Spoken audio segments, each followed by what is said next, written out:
অসমৰ হিয়াৰ আমঠু জুবিন গাৰ্গৰ গীত বিকৃত ৰূপত পৰিৱেশন কৰাৰ সন্দৰ্ভত প্ৰতিক্ৰিয়া প্ৰকাশ জাতীয় সংগঠন সাধাৰণ জাতিৰ সুৰক্ষা সন্মিলন অসমৰ।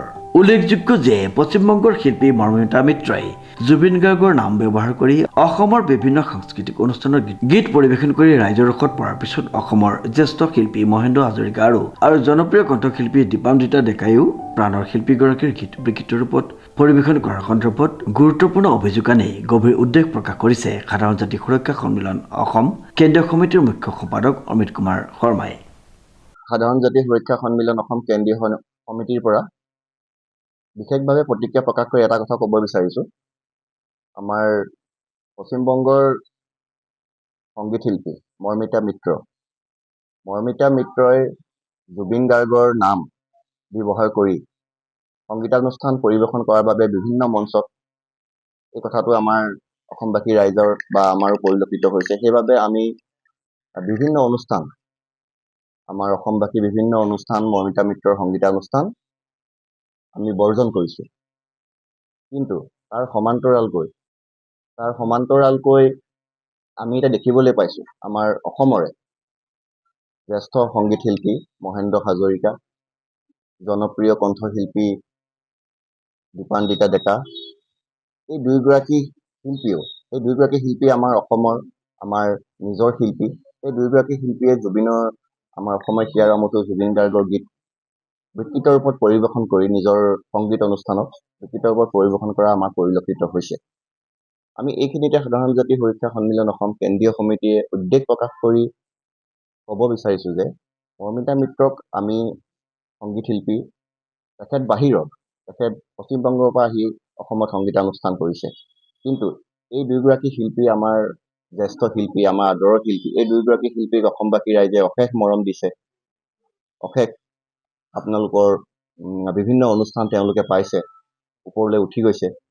আমি আশা কৰোঁ তেওঁলোকে আৰু সফল হওক। কিন্তু এই দুয়োগৰাকী শিল্পীয়ে প্ৰথম আমাৰ মহেন্দ্ৰ হাজৰিকা নামৰ আমাৰ জ্যেষ্ঠ শিল্পীগৰাকীয়ে নিজৰ সংগীতানুষ্ঠানত বাটৰ শেষতে গানটো বিকৃত ৰূপত পৰিৱেশন কৰিলে, যিটো আমি সাধাৰণ জাতি সুৰক্ষা সন্মিলন অসম কেন্দ্ৰীয় সমিতিয়ে অতি দুখ প্ৰকাশ কৰিছোঁ। লগতে সিদিনা আপোনাৰ দীপান্বিতা ডেকা, জনপ্ৰিয় কণ্ঠশিল্পী দীপান্বিতা ডেকাইও চুমা চুমা চুমা শীৰ্ষক গীতটি জুবিন গাৰ্গৰ জনপ্ৰিয় গীতটো বিকৃত ৰূপত পৰিৱেশন কৰি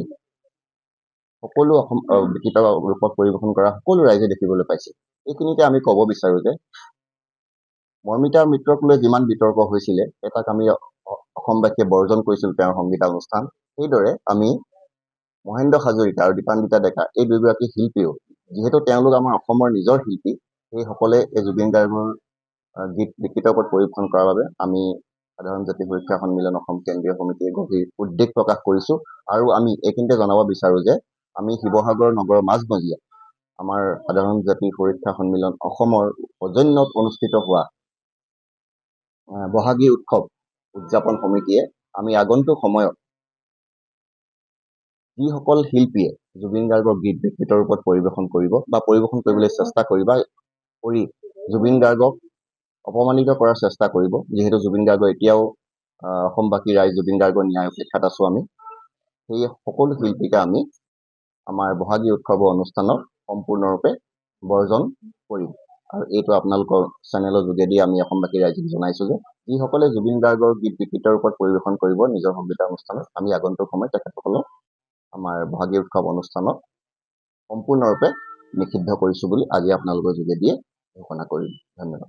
লগতে উল্লেখযোগ্য যে জুবিন গাৰ্গৰ গীত বিকৃত ৰূপত পৰিৱেশন কৰি শিল্পীগৰাকীক অপমানিত কৰাৰ বাবে সাধাৰণ জাতি সুৰক্ষা সন্মিলন অসমৰ সৌজন্যত শিৱসাগৰত অনুষ্ঠিত কৰি অহা আগন্তুক বহাগী উৎসৱৰ সাংস্কৃতিক অনুষ্ঠানত তিনিওগৰাকী কণ্ঠশিল্পীকে বৰ্জন কৰা হৈছে বুলি সংবাদ মাধ্যমৰ যোগেদি মুখ্য সম্পাদক অমিত কুমাৰ শৰ্মাই ঘোষণা কৰে। Bureau report, news now.